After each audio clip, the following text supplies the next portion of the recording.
नमस्ते दोस्तों, स्वागत है आपका परीक्षा स्टडी 24 यूट्यूब चैनल पर। दोस्तों, आज हम आपको डीएलएड प्रथम सेमेस्टर के विषय संस्कृत को पढ़ाएंगे। इसमें हम आपको सब्जियों के संस्कृत में नाम, अनाजों के संस्कृत में नाम कराएंगे।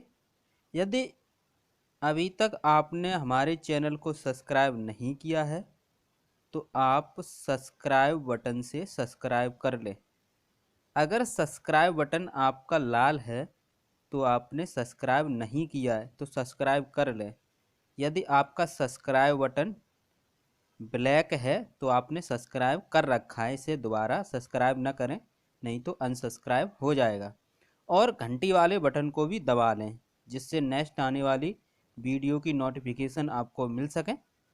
देखते हैं दोस्तों, आप वीडियो को अंत तक ज़रूर देखें। जो हम आपको हैंड रिटन नोट्स के माध्यम से, अपने हाथ से लिखे हुए नोट्स के माध्यम से पढ़ाते हैं। कुछ बीच में पॉइंट हम समझाते समय बताते हैं, उसको भी नोट कर लिया करें। इसलिए आप वीडियो को अंत तक जरूर देखें। देखते हैं दोस्तों, संस्कृत में सब्जियों के नाम देखते हैं दोस्तों। सब्जियों के नाम आलू।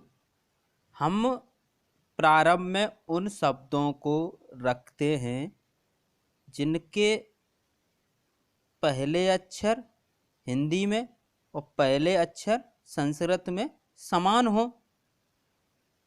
देखते हैं दोस्तों, आलू को संस्कृत में आलूकम कहते हैं। आलू को संस्कृत में आलूकम कहते हैं। अदरक को आद्रकम कहते हैं। अदरक को क्या कहते हैं? आद्रकम। करेला को संस्कृत में कारबेलम कहते हैं।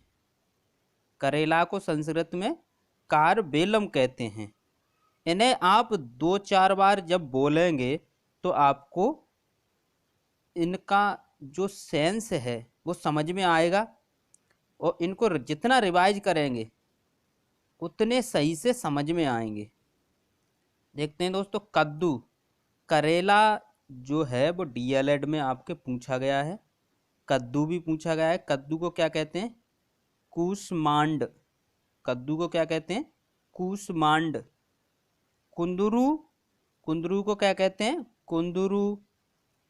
गाजर को क्या कहते हैं? गाजर।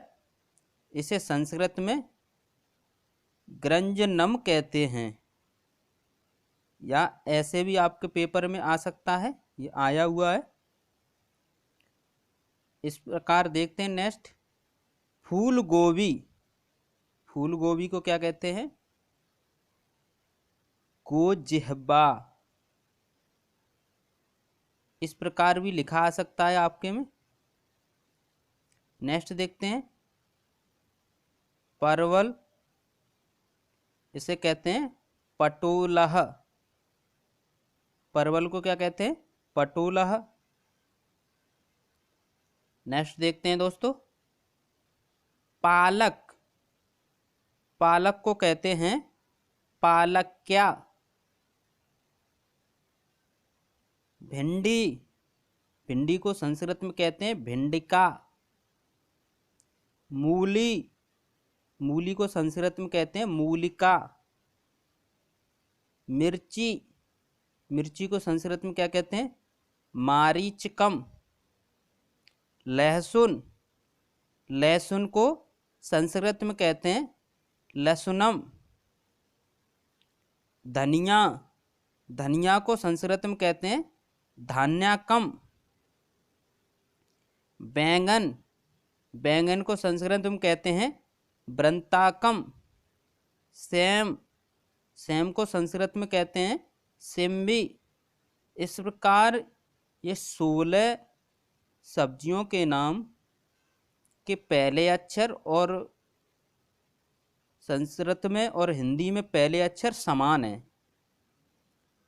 इन्हें एक बार रिवाइज करते हैं।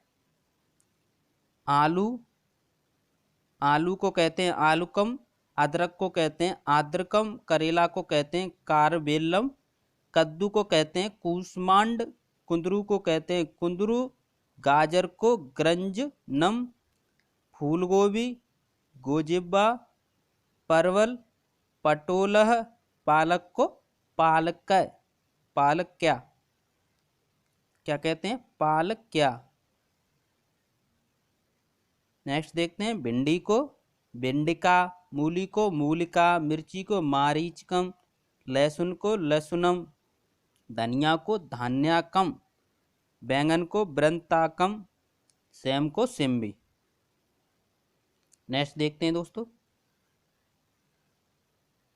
नेक्स्ट देखते हैं कटहल, कटहल को क्या कहते हैं, पंसम, करौंदा, करौंदा को कहते हैं आमलकी, लौकी, लौकी को संस्कृत में कहते हैं अलाबुह, तोरई, तोरई को संस्कृत में कहते हैं कौसातकी, प्याज, प्याज को संस्कृत में कहते हैं पलांडुह, शिमला मिर्च, शिमला मिर्च को संस्कृत में कहते हैं महामरीचिका, चुकंदर, चुकंदर को संस्कृत में कहते हैं पालंग साकह, पत्ता गोभी, पत्ता गोभी को कहते हैं दलमलिनी। इस प्रकार ये 8 सब्जियों के नाम, इनके पहले अक्षर हिंदी में और संस्कृत में अलग अलग हैं। एक बार रिवाइज करते हैं। कटहल को कहते हैं पनसम, करौंदा को कहते हैं आमलकी, लौकी को कहते हैं अलाबुह, तोरई को कहते हैं कोसातकी, प्याज को कहते हैं पलांडुह, शिमला मिर्च को कहते हैं महामारीचिका, चुकंदर को कहते हैं पालंग साकह, पत्ता गोभी को कहते हैं दल मलिनी। इस प्रकार ये सब्जियों के नाम थे। ये यहाँ पर जो हमने कराए हैं आपको सब्जियों के नाम, आप चाहें तो गूगल पर या किसी अन्य बुक में सर्च करके आप यहाँ लिख सकते हैं। जैसे आलू है, आलू को आलूकम कहते हैं, और क्या क्या कहते हैं यहाँ आप लिख सकते हैं। अदरक को और क्या क्या कहते हैं, जैसे आलू के पर्यायवाची अगर आप गूगल पे या कहीं बुक में देखोगे तो आपको मिल जाएंगे, तो आप लिख सकते हैं। ये एक्स्ट्रा नॉलेज है, क्योंकि आपके प्रश्न पूछे जा सकते हैं अलग से भी, तो आप ऐसे 90% सो इसमें से ही पूछे जाएंगे, लेकिन आप नॉलेज के लिए, अपने शब्द भंडार के लिए उसे याद कर लें और लिख भी लें। नेक्स्ट देखते हैं दोस्तों, अनाजों के संस्कृत में नाम। अनाजों को देखते हैं, पहले कुछ दालों को देखते हैं। दाल को क्या कहते हैं, कुछ हम पहले दालों के नाम देखेंगे। दाल को भी संस्कृत में क्या कहते हैं वो देखते हैं, दुधलम, दुधलम। ये आपका पूछा हुआ है, जो डीएलएड में संस्कृत के पेपर में आया हुआ है। दाल को क्या कहते हैं, दुधलम।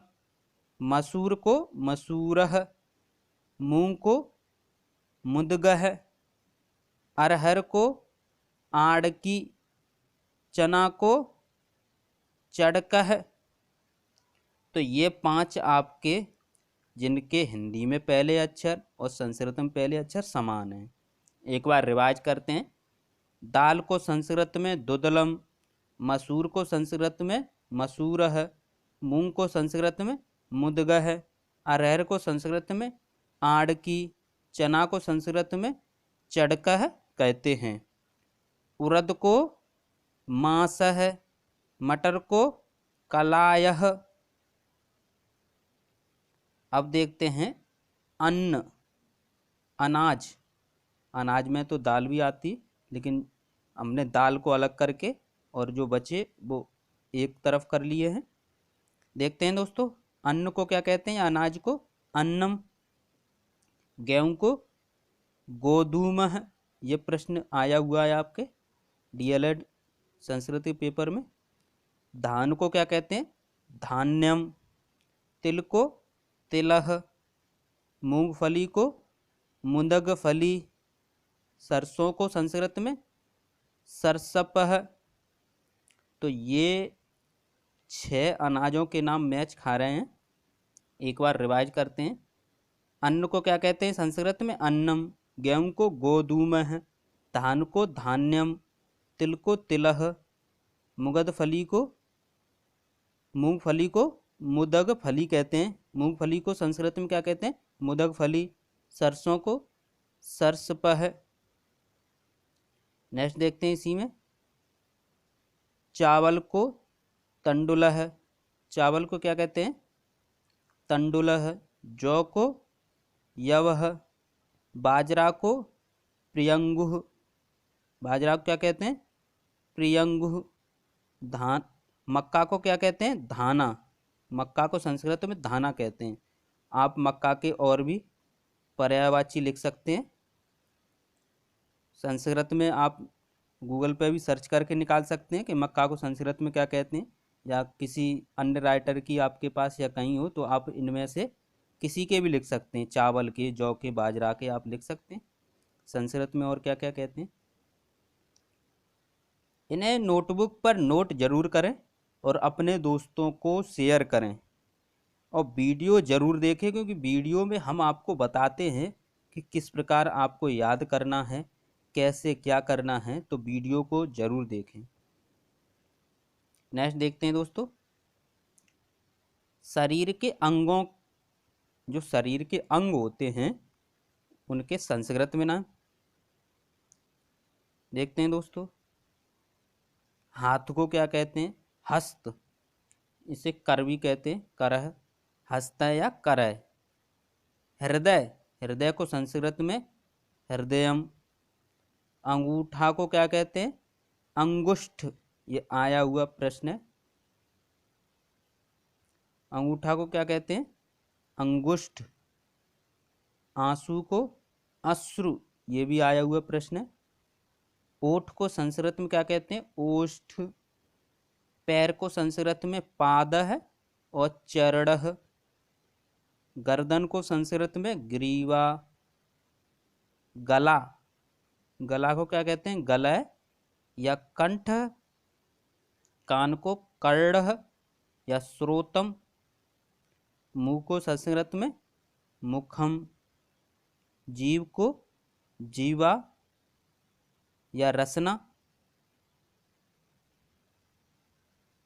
नेक्स्ट देखते हैं दोस्तों। जांग को जंगा या जानू। नाखून को संस्कृत में नख। पलक पच्छम। तोंद को तुंदह। भौं को संस्कृत में भूह कहते हैं। एक बार रिवाइज करते हैं। शरीर के अंगों के नाम जिनके पहले अक्षर हिंदी में और संस्कृत में समान है उनको। हाथ को हस्त, हृदय को हृदयम, अंगूठा को अंगुष्ठ, आंसू को अश्रु, ओठ को ओष्ठ, चरण को पादः, गर्दन को ग्रीवा, गला को गलह, कान को कर्णः, मुख को मुखम, जीभ को जीभा। जीभ को क्या कहते हैं? जीभा। जांग को जंघा, नाखून को नख, पलक को पच्छम, तोंद को तुंदह, भौं को बूह। नेक्स्ट देखते हैं आगे। जिनके पहले अक्षर हिंदी में और संस्कृत में समान नहीं उन्हें देखते हैं। आँख को क्या कहते हैं? लोचनम। ये प्रश्न आया हुआ है। नाक को घृणेन्द्रिय, दांत को रदनः, गाल को कपोलः, छाती को बच्छः, पेट को उदरः, दिमाग को मस्तिष्कम, सिर को मुंडः, बाल को केशः, भुजा को बाहु और खाल को त्वचा कहते हैं। इस प्रकार हमने आपको सरल से सरल तरीके से आपको बताए कि कैसे याद करने हैं। अगर आपको और भी लिखने हैं तो हमने आपको बताए कि आप किसी बुक में से या कहीं से आँख के पर्यायवाची भी लिख सकते हैं। यहाँ पर संस्कृत में आँख को संस्कृत में क्या क्या कहते हैं लिख सकते हैं, दांत को क्या क्या कहते हैं और भी लिख लीजिए अपने शब्द भंडार के लिए कि अगर लोचन डायरेक्ट अगर आँख का संस्कृत में पूछे तो लोचन लिख सकते हैं, लेकिन और भी इसके दे दिए और पूछे इसका हिंदी अर्थ क्या है, इसलिए आपको अगर लिख लेंगे तो सही है। क्योंकि एग्जामिनर कभी कभी आउट ऑफ पूछ लेता है सिलेबस, आउट ऑफ सिलेबस नहीं कहेंगे इसे, लेकिन पूछ लेता है, तो आप लिख सकते हैं अपने नॉलेज में। तो वीडियो को ज़्यादा से ज़्यादा शेयर कीजिए। हम आपको सरल तरीके से जिस प्रकार आप याद कर सकते हैं उस तरीके से नोट्स बनाते हैं और फिर आपको पढ़ाते हैं। तो आप ज़्यादा से ज़्यादा अपने साथियों को जोड़िए। थैंक यू दोस्तों।